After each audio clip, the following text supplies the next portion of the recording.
listening to the NFL Draft Bible Podcast Network, part of Sports Illustrated, giving you daily NFL Draft, Dynasty, and Devy Fantasy Football podcasts.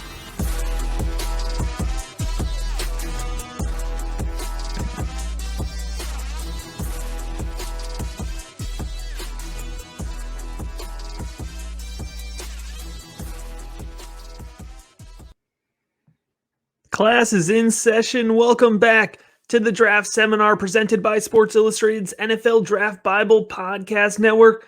I am your host, Matt Hicks, the FF Educator, joined by my co-host, as always, John Lobb, the Gridiron Scholar.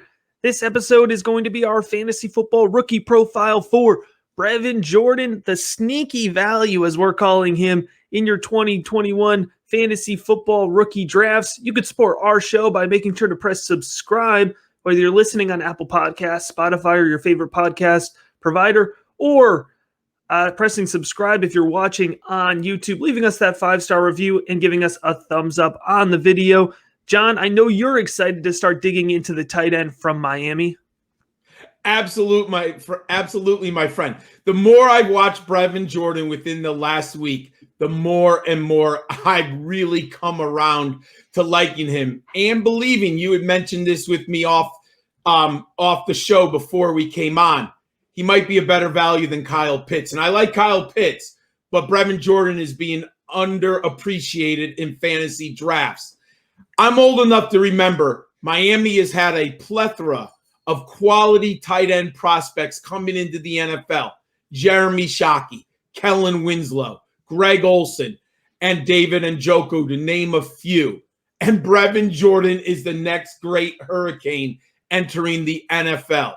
In 2018, in his recruiting class, he was rated as the number one tight end prospect by ESPN and 24/7 Sports and consensus 4-star prospect. I mean, this is a highly regarded high school athlete. And since he came onto the Miami campus, he has been a 3-year starter. He played right away. In 2020, Matt, he was second-team All-ACC and Mackey Awards finalist. In 2019 was his best season. First-team All-ACC and Mackey Award finalist again. Over the past 2 campaigns, he has 73 catches for 1,071 yards and 9 touchdowns. And in 2018, he was second-team All-ACC. In 2 of the 3 years at Miami, Brevin Jordan has not had the pleasure of playing with a terrific quarterback. This year with Derek King, he finally had an NFL-level quarterback playing in college, and he was very good. I'm excited about Brevin Jordan. What does your analysis say, Matt? Well, let's go ahead and dig into the film breakdown here of Brevin Jordan. And my projection, John, overall for fantasy football purposes is a weekly starter projection. That's not an easy projection to earn when it comes to the tight end position. Look, it's higher than anybody we would have talked about last year, right? So Brevin Jordan, you have to start the conversation with his athleticism. He scores at an 86 for me. That's really high for the tight end position. John, he's agile. He's fluid, and he's fluid before and after the catch. And I think what's really underrated is his good vertical ability. I love him as a pure athlete on the field. Yes, he's a tight end. He's not afraid to get physical. We'll talk about his strength in a second, but his game starts with his athleticism, and it's backed up by his speed. He gets going quick off the line of scrimmage, and he accelerates really well downfield. Now, for the most part, you're probably going to call him quicker than you call him fast, but he glides around the field, and we're going to see that as we get into his film breakdown. He has an 84 score for me on speed. This is a scale out of 100. His route running, John, is something I don't think he's given enough credit for. I think he's a crisp route runner. He's got clean footwork, sharp movement. I think he sells his routes really well with his body. He's got fluid hips that allow him to flip and turn on routes quickly. I think he really excels at the post route, but he can catch the ball in the flat. He can drag. He can have some versatility to his game. And he even at times, John, shows a little bit of the ability to work a good combination route, especially that hitch and go. So he plays under control. He plays the sideline well. I really like him as a route runner. But here's the thing, and here is for me why he is the best holistic tight end in this class, because he's strong too. He's not afraid to drive players back. He's aggressive. He's physical. He engages in blocking. and he will throw a defender off of him. He absorbs contact. He looks for contact. He is not a liability in the blocking game. He contributes to run blocking. He contributes to pass blocking. And I think an NFL team is going to be very happy with where they get him. But I'd be very happy to start looking at the tape. How are you feeling? Oh, I can't wait because the tape is awesome, my friends. All right, well, let's go ahead and flip it on. And the tape is provided by Brandon Lejeune at Devy Deep Dive on YouTube and Twitter, as always. And John, right away here, we're going to see that downfield acceleration speed. Look at that. He is able to get 30 yards against Virginia here on a play off the flat. And I like he immediately catches the ball and turns around and looks to go upfield. I mean, his athleticism to change directions is tremendous, my friend.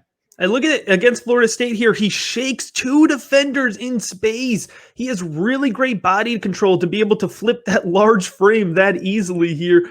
And we see him working these drag routes, these slant routes. Again, another slant right here. Whoa. That spin move, he almost breaks it to the house against North Carolina right there. Yeah, he's tough. I like the fact he catches the ball in the middle of the field and he's immediate looking to make a play. He does not just go down. He'll take on the contact and then look to move it upfield. The football. Look at that hurdle.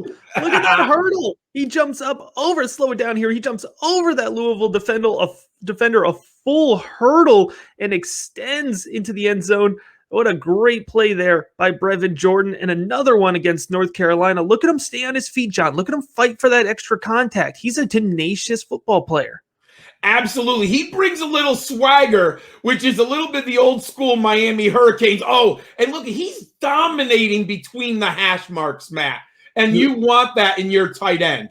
You absolutely love to see here against Florida. Look at that contact balance. He has sneaky yards after catch potential. It's not something we often say for a tight end, John, but look at that. And look at this. Well into the second level of the field. It's game over. He shakes this Tar Heel defender. And there's nobody within 50 yards of him as he scores that touchdown. None. I mean, and when you can command the middle of the field and then get outside, look at that. He's on the boundary. Look at that catch. That body control. Oh, yes. My goodness gracious. I mean, you can do a lot of things in your offensive passing game with a player like Brevin Jordan. And we're showing here at the end here a little bit of that blocking ability to contribute to both the run and the pass blocking game. So Brevin Jordan, the film, John, shows a lot of upside. Talk to us a little bit about the production metrics. One thing I like, he averaged 12.9 yards per catch as a tight end. That's impressive at the college level, especially when you place it into context. Miami has not had prolific wide receivers. So defensive coordinators are focused on stopping Jordan, and he hasn't had great quarterback play. And look at that catch percentage, 72% last year for a tight end. That's impressive. And he had a team aerial dominator of 19%. Matt, 6'3", 245 pounds. I would love him to be like 250 to 255, but I'm all right with that because he's an inline blocker. He likes to get dirty. He's not afraid of it, and you can play him on day one in the running game. And Matt, we know in fantasy football, it's about opportunity. And opportunity at the tight end begins with the ability to block. He is an elite combination of speed, size, and athleticism, and he's a nightmare for defensive coordinators. And right now, if you go to our ADP on the NFL Draft Bible, Brevin Jordan is, what did you say, second round, 9th pick, something like that? That value compared to Kyle Pitts, I would love to invest in Brevin Jordan late in the second round, my friend. I can't wait to see how the Brevin Jordan love progresses over the summer, John, and I'm happy to be one of the first ones here with you, hyping him up as a part of our rookie profile, fantasy football profile series here on the Draft Seminar, part of the NFL Draft Bible Podcast Network. If you're watching on YouTube, please subscribe and leave us that thumbs up. If you're listening on your favorite podcast provider, please leave us a 5-star review and subscribe so you get access to all the other great shows on the NFL Draft Bible Podcast Network. Class is officially over. Put the